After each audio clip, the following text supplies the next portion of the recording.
आखिरी मरहले से पहले हुकूमत साजी की कोशिशें अभी से शुरू हो गई हैं। जराये के हवाले से खबर है कि सोनिया गांधी ने यूपीए और गैर एनडीए पार्टी लीडरों को खत लिखा है। इन्होंने 23 मई को दिल्ली में होने वाली मीटिंग में शामिल होने की दावत दी है। एमपी के सीएम कमलनाथ ने उड़ीसा के सीएम नवीन पटनायक से भी बातचीत की है।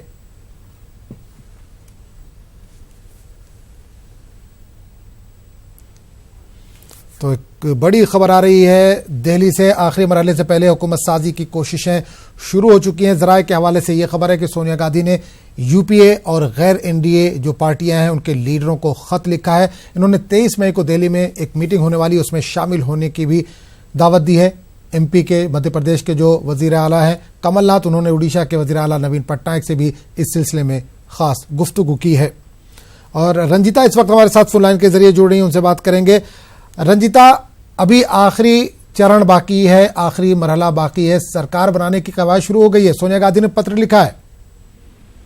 जी बिल्कुल आजम, देखिए 19 को अंतिम चरण का चुनाव होना है और उससे पहले ही सरकार बनाने को लेकर अलग अलग पार्टियां, अलग अलग गठबंधन अपनी तरफ से तैयारी शुरू कर दिए हैं।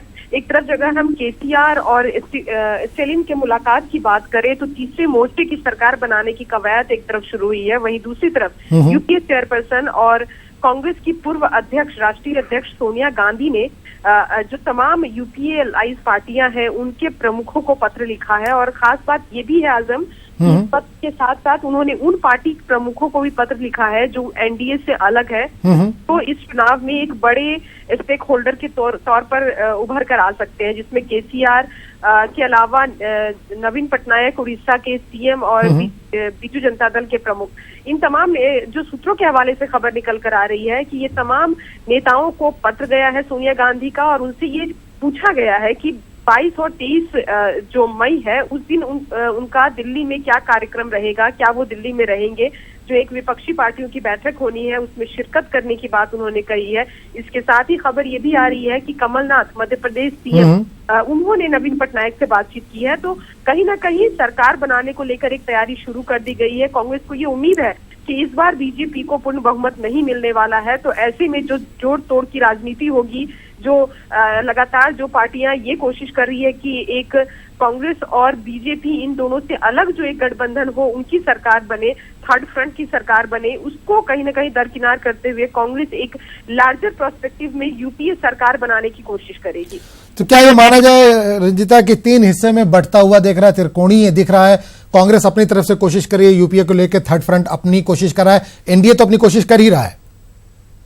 जी बिल्कुल आजम, देखिए नतीजे 23 मई को आने हैं, लेकिन उससे पहले जो आकलन लगाया जा रहा है मीडिया के जरिए या तमाम जो सट्टा बाजार की अगर हम बात करें तो वो भी अपने आप में ये कोशिश ये दिखाते हुए कि किस तरह के अंक मिलेंगे अलग अलग पार्टियों को, बीजेपी कहां तक रुकेगी, कांग्रेस को कितनी बढ़त मिलने वाली है, या फिर दक्षिण की राजनीति में जो बड़े नाम है वो क्या किस तरह के किंग मेकर बनते हैं या किंग बनते हैं, ये तमाम अटकलें लगाई जा रही है। ऐसे में कांग्रेस को ये लग रहा है कि एक अच्छा मौका है।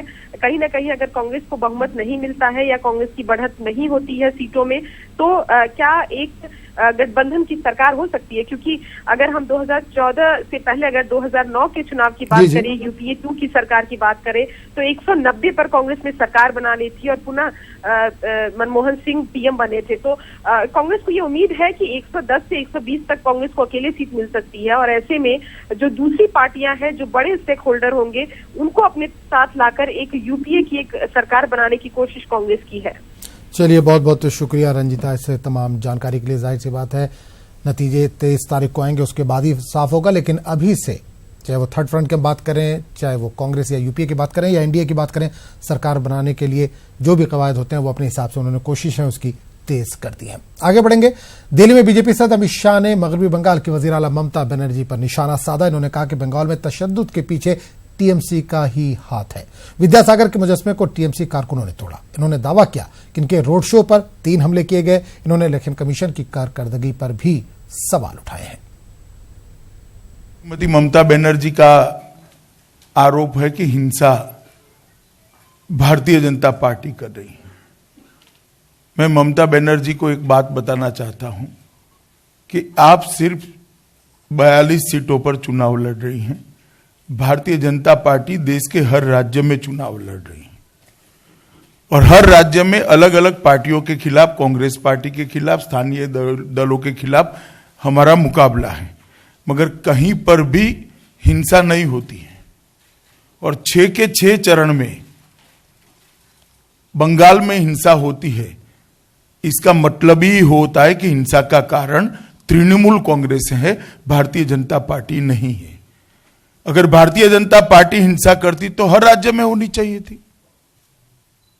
और आप लोगों के टीवी मीडिया के फुटेज भी आप देख लीजिए, 6 के 6 चरण के कंपाइलेशन कर बंगाल की जनता को दिखाना चाहिए कि किस प्रकार से लोकतंत्र का गला बंगाल के अंदर घोंटा जा रहा है। और बोतल के अंदर केरोसिन डालकर सुलगाकर डालने का घटना भी हुआ।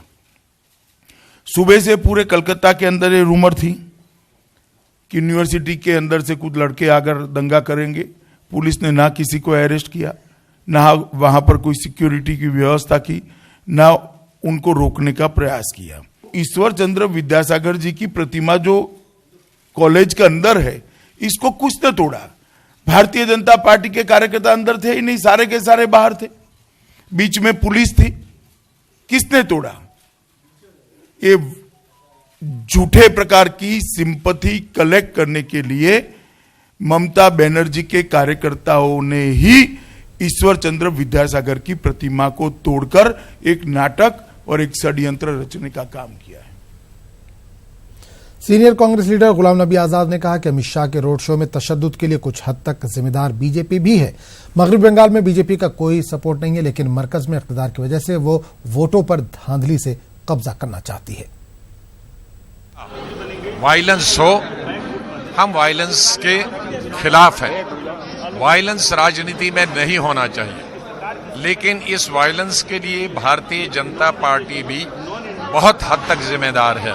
उसका कारण है कि भारतीय जनता पार्टी का बंगाल में कोई जन आधार नहीं है, और जो भी वो जन आधार बनाना चाहती है भारतीय जनता पार्टी बंगाल में, केंद्रीय सरकार में जो सत्ता में है उसकी ताकत के बिना पर, सीबीआई की ताकत के बिना पर, और इनकम टैक्स और ईडी के अफसरों की ताकत पर, उद्योगपतियों को डराकर धमकाकर, लीडरों को डराकर और धमकाकर वो अपनी पेठ बनाना चाहते हैं, अपने साथ लोग करना चाहते हैं बंगाल में। तो जाहिर है जिनकी वहाँ जिनको बहुमत है, जिनके साथ लोग हैं, तो वो ऐसा नहीं करने देते हैं। आज मगरबी बंगाल की टीएमसी हुकूमत के खिलाफ बीजेपी दिल्ली में एहतजाज कर रही है। पार्टी वर्करों ने हाथों पर काली पट्टियां बांधकर एहतजाज किया। यह एहतजाज कोलकाता में अमित शाह के रोड शो पर मुबैना हमले के खिलाफ किया गया। दोनों पार्टियां एक दूसरे पर तशद्दुद भड़काने का इल्जाम लगा रही हैं।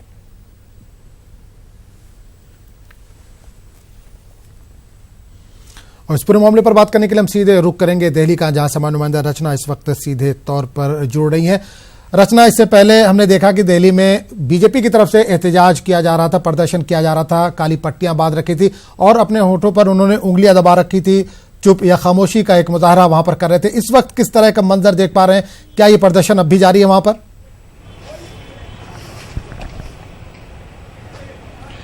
देखिए, जिस तरीके से पश्चिम बंगाल में राष्ट्रीय अध्यक्ष अमित शाह के रोड शो के दौरान हिंसा हुई, उसको लेकर आज बीजेपी ने अपना साइलेंट प्रदर्शन किया था। फिलहाल ये प्रदर्शन खत्म हो चुका है, लेकिन बीजेपी ने इस हिंसा के खिलाफ अपने प्रदर्शन के जरिए जो संदेश पहुंचाना था वो संदेश लोगों तक पहुंचा दिया है और साफ कर दिया है बीजेपी ने यहाँ पर कि पश्चिम बंगाल की जो सरकार है, ममता बनर्जी, वो बीजेपी से डरी हुई है, इसीलिए इस तरीके की घटना हुई। इसके साथ ही उन्होंने ये भी कहा कि लोकतंत्र की हत्या पश्चिम बंगाल में की जा रही है।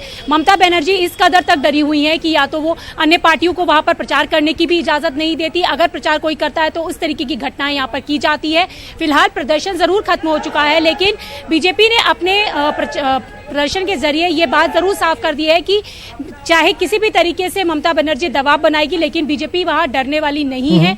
इसके साथ ही जिस तरीके की गतिविधियां रोड शो के दौरान देखने के लिए मिली, इसकी भी बीजेपी ने कड़ी निंदा करते हुए कहा है कि चुनाव आयोग और सुप्रीम कोर्ट पर इस पर संज्ञान लेना चाहिए। सुमोटो नोटिस लेते हुए सुप्रीम कोर्ट पर इस पर संज्ञान लेना चाहिए। तो अब देखने वाली चीज होगी कि इस प्रदर्शन के बाद चुनाव आयोग और सुप्रीम कोर्ट किस तरीके से यहाँ पर अपनी कार्रवाई करता है, क्या कुछ संज्ञान लेता है। बिल्कुल, एक चीज और जानना चाहिए, टीएमसी के जो लीडर हैं वो भी आज ईसी से मुलाकात करने वाले हैं। 4 साढ़े 4 का वक्त दिया गया था, तो क्या वहां पर टीएमसी की तरफ से भी कुछ दिल्ली में हलचल दिखाई दे रही है?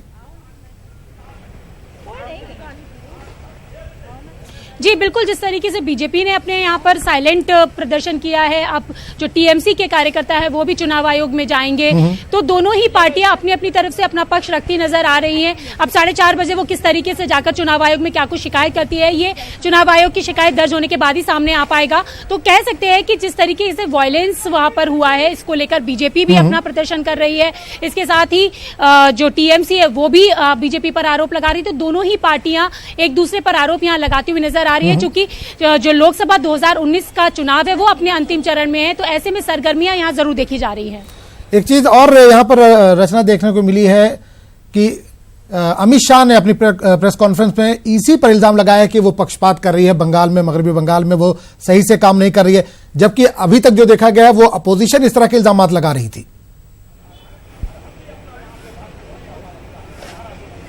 जी बिल्कुल, जिस तरीके से अमित शाह ने अभी अपनी प्रेस कॉन्फ्रेंस करके कहा, तो उनका कहीं ना कहीं एक सिर्फ ये कहने का मतलब था कि जो चुनाव आयोग है उसको निष्पक्ष होकर काम करना चाहिए। और जिस तरीके से ममता सरकार ने कल रोड शो के दौरान की जो गतिविधि की है, तो यहाँ पर बीजेपी ने स्पष्ट कर दिया है कि चुनाव आयोग को निष्पक्ष होकर काम करना चाहिए, क्योंकि अभी तक जो विपक्ष है वो चुनाव आयोग पर बायस्ड होकर काम करने की बात कहता रहा है। तो ऐसे में अब जब बीजेपी इस तरीके की बात हो रही है, तो कहीं ना कहीं ये संदेश देने की कोशिश की गई है कि चुनाव आयोग निष्पक्ष होकर ही काम कर रहा है, वो किसी तरीके से बायस्ड होकर काम नहीं कर रहा है। तो अब क्या करना, क्या कुछ संज्ञान इस पर चुनाव आयोग लेगा, ये देखने वाली चीज होगी। चलिए, बहुत बहुत शुक्रिया रचना इस तमाम जानकारी के लिए आपका। आगे बढ़े, कांग्रेस लीडर राशिद अल्वी का कहना है कि अमित शाह के बारे में पूरा मुल्क जानता है, उनके जीत के दावे में बहुत बड़ी साजिश नजर आ रही है। राशिद अल्वी ने न्यूज 18 से खास बातचीत के दौरान बीजेपी और आरएसएस पर भी तनकीद की। पार्टी के वरिष्ठ नेता राशिद अल्वी साहब हैं। सर, आपने देखा होगा कल बीजेपी अध्यक्ष अमित शाह का रोड शो था कलकत्ता में, वहाँ पे जो है जो हिंसा हुआ है उसको लेकर वो प्रेस वार्ता भी किए हैं और सीधा आरोप उनका टीएमसी पे है कि जो भी हिंसा हो रहा है वह टीएमसी के कार्यकर्ताओं द्वारा किया जा रहा है, उनके वजह से हो रहा है। लोकतंत्र में हिंसा की कोई गुंजाइश नहीं है। किसी भी राजनीतिक दल को हिंसा करने की इजाज़त नहीं दी जा सकती, और ख़ास तौर से इलेक्शन के अंदर जब एक नया सरकार चुनने का वक्त है जनता का, उस वक्त हिंसा होना दुर्भाग्यपूर्ण है, लोकतंत्र को कमज़ोर करता है। लेकिन ये इस काम में तो भारतीय जनता पार्टी एक्सपर्ट है। भारतीय जनता पार्टी के लोग जगह जगह ये काम करते हैं। बंगाल के अंदर अगर हिंसा हो रही है तो उसमें अकेले किसी एक पार्टी को दोष नहीं दिया जा सकता, उसके लिए बीजेपी भी दोषी है। सर, देखा जाए तो पश्चिमी बंगाल में टीएमसी की सरकार है, ममता बनर्जी जी मुख्यमंत्री हैं। अमित शाह का सीधे तौर पे कहना है कि वहाँ पे जो पुलिस प्रशासन है वो पूरे मामले को देख रहा है, हाथ पे हाथ धरे बैठा हुआ है। लेकिन अभी भी अमित शाह ये दावा कर रहे हैं कि उनकी 25 सीटें बंगाल के अंदर आएंगी, ममता ख़त्म हो जाएंगी, तो फिर क्या परेशानी है? तो अगर वहाँ पे भारतीय जनता पार्टी चुनाव जीत रही है, फिर तो अमित शाह जी को कोई परेशानी नहीं होनी चाहिए। वहाँ पे जाते हो, नफरत फैलाने की कोशिश करते हो, जैसे देश के दूसरे हिस्से में करते हो।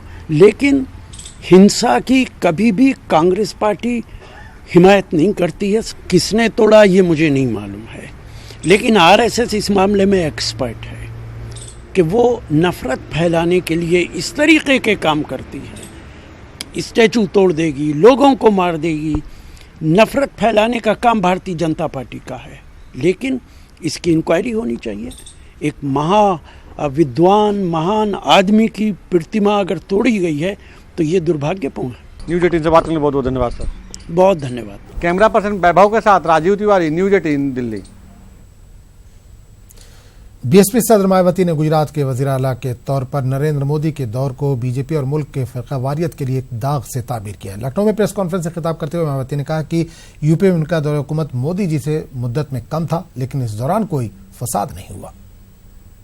बार यूपी की सीएम रही हूँ, लेकिन मेरी विरासत इतनी पाक साफ तथा जनहित व विकास एवं अपराध नियंत्रण व कानून व्यवस्था के मामले में भी इतनी ज़्यादा शानदार रही है, बेहतरीन रही है कि लोग उसकी तारीफ आज भी करते हुए थकते नहीं हैं।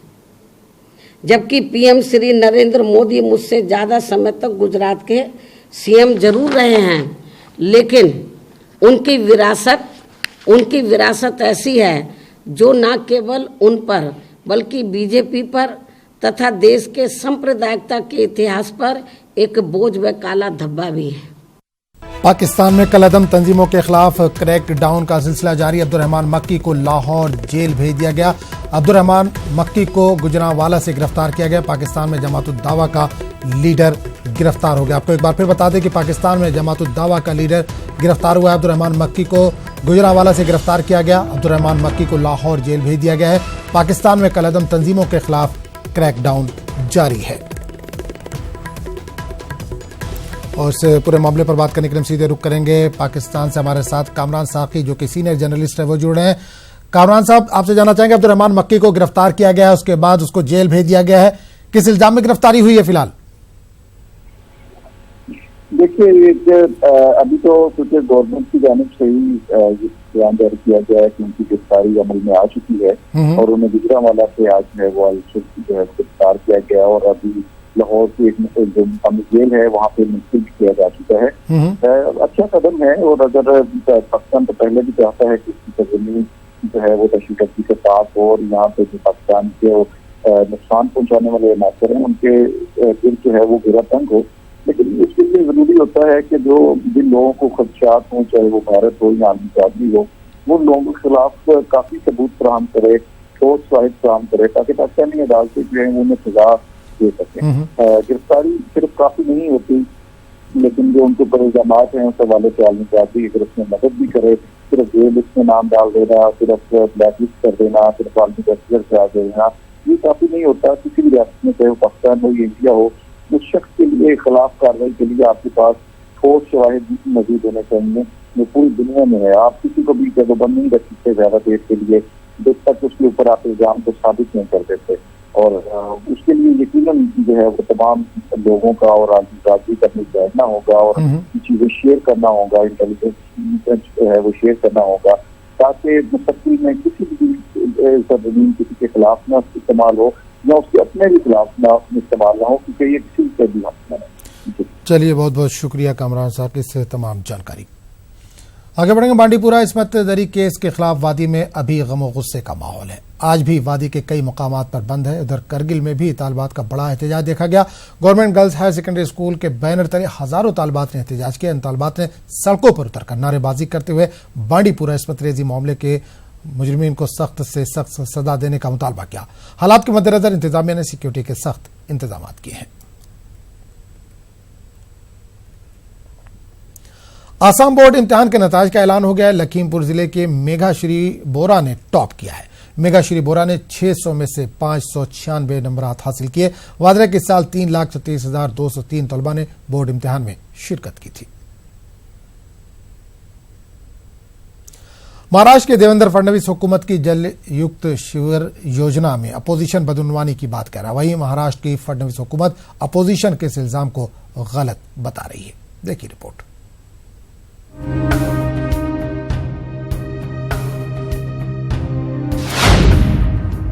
जल युक्त शिवार योजना पर खर्च किए गए 7,800 करोड़ रुपए। महाराष्ट्र में आज भी पानी की है किल्लत। महाराष्ट्र के 13,984 गांवों में पानी की सतह नीचे चली गई है। पीने के लिए पानी, सिंचाई के लिए पानी, जानवरों के लिए पानी की किल्लत। महाराष्ट्र हुकूमत की जल युक्त शिवार योजना अगर कामयाब है तो फिर पानी की किल्लत क्यों? महाराष्ट्र के जल युक्त शिवार योजना के तहत 16,000 गांव को खुश्क साली के दर्जे में रखा गया, मगर वो गांव कौन से हैं फहरिस्त का पता नहीं।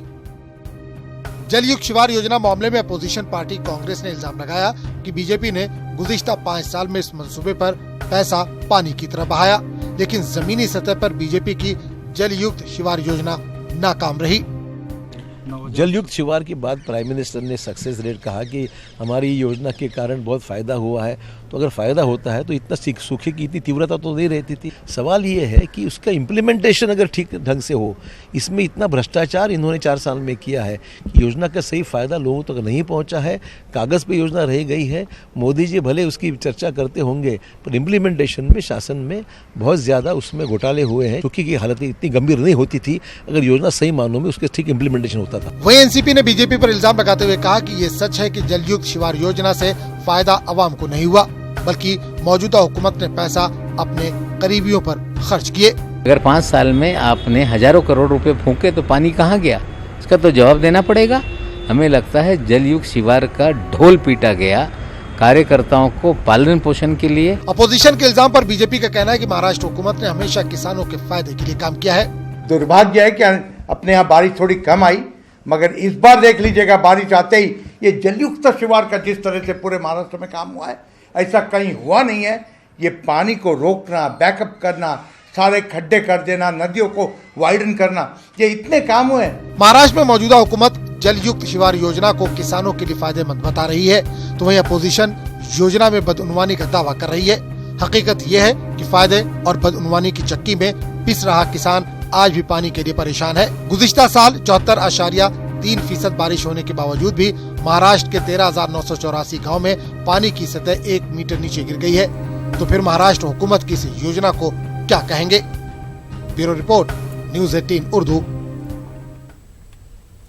सूडान के हुक्मरान फौजी काउंसिल और आज़ादी और तब्दीली फोर्सेस की अपोजिशन ने खार्तूम में मुज़ाकरात के दौरान 3 साल की मुंतकली की मुद्दत पर इत्तफाक किया है। काउंसिल के तर्जुमान लेफ्टिनेंट जनरल यासिर अता ने कहा कि मुआहदे के पहले 6 माह में मुल्क में जारी तशद्दुद खत्म करने के लिए अमन मुआहदों पर दस्तखत किए जाएंगे। अता ने कहा कि मुस्तकबिल में कानून साजी काउंसिल 300 अराकीन पर मुश्तमिल होगी, जिसमें कम अज कम 3/4 मेंबरान आज़ादी के एलामिया और तब्दीली फोर्सेस से आएंगे। उम्मीद है कि मुकम्मल और हतमी मुआहदा 24 घंटों के अंदर हतमी शक्ल इख्तियार करेगा। तम अल-इत्तिफाक अयदन अला अन तकून अल-फतरा अल-इंतकालिया 3 सनवात तुखस्सस अल-6 अशहुर अल-ऊला मिनहा लिअौलवियत अत-तवक़ी' अला इत्तिफाक़ियात अस्सलाम व वक़्फ़ अल-हर्ब फ़ी कुल्ल अर्जा अल-वतन अल-हबीब। नाज़रीन, अब बात नेता ऐप सर्वे की। नाज़रीन, आम इंतखाबात से जुड़ी बड़ी खबरों पर न्यूज़ 18 उर्दू लगातार सर्वे करा रहा है। आइए देखते हैं आज का सर्वे बता रहे हैं मेरे साथी अबू हुरैरा। जी हुरैरा। जी शुक्रिया। नाज़रीन, नेता ऐप के जरिए आज हमने जिस सवाल पर सर्वे कराया है वो सवाल आपके टीवी स्क्रीन पर आ रहा है, क्योंकि लगातार इंतखाबात में एक दूसरे पर तनकीदें हो रही हैं, इल्जामात और जवाबी इल्जामात का सिलसिला चल रहा है। मायावती के जरिए जो तनकीद पीएम मोदी पर की गई है, आज नेता ऐप के जरिए हमने इसी सवाल को अपने सर्वे में उठाया है और वो सवाल भी आपकी टीवी स्क्रीन पर आ रहा है। इस सर्वे के जरिए हमने जो सवाल पूछा था वो सवाल यही था कि मायावती ने यह सवाल उठाया है और उन्होंने कहा है कि मुल्क को एक शुद्ध पीएम चाहिए। सवाल यह उठता है कि मायावती का पीएम पर हमला क्या ये उनकी मायूसी जाहिर करती है? यही हमारा सवाल है और इस सर्वे में 91,077 लोगों ने हिस्सा लिया है। इन लोगों का नतीजा क्या कुछ है वो नतीजा भी आपके टीवी स्क्रीन पर आ गया है, जहां पर 71.89% लोग मानते हैं कि जिस तरह से मायावती लगातार पीएम मोदी पर अटैक कर रही हैं, तनकीद कर रही हैं, वो कहीं ना कहीं मायावती की मायूसी को जाहिर करता है। लेकिन वहीं पर जो लोग इससे एक तरह से मुत्तफिक नहीं हैं, उनकी तादाद 28.11% है जो लोग मानते हैं कि यह मायावती की मायूसी नहीं है। तो कहीं ना कहीं जिस तरह से बयानबाजी हो रही है, इस बयानबाजी के बाद इंतखाबात और भी ज्यादा दिलचस्प हो गए हैं और 23 तारीख को एक तरह से दूध का दूध और पानी का पानी हो जाएगा कि आखिर किसके दिल में क्या कुछ है और आवाम आखिर किसको चुनना चाहते हैं। और सबसे पहले हम आपको फिर याद दिला दें कि न्यूज़ 18 उर्दू पर सबसे सटीक और सबसे तेज नतीजे आप तक पहुंचाए जाएंगे। चलिए मजीद खबरों के लिए आपको स्टूडियो लिए चलते हैं। चलिए, बहुत बहुत शुक्रिया हो रहा है इस जानकारी के लिए। तो नाज़रीन, इस बुलेटिन में फिलहाल इतना ही। आदाब।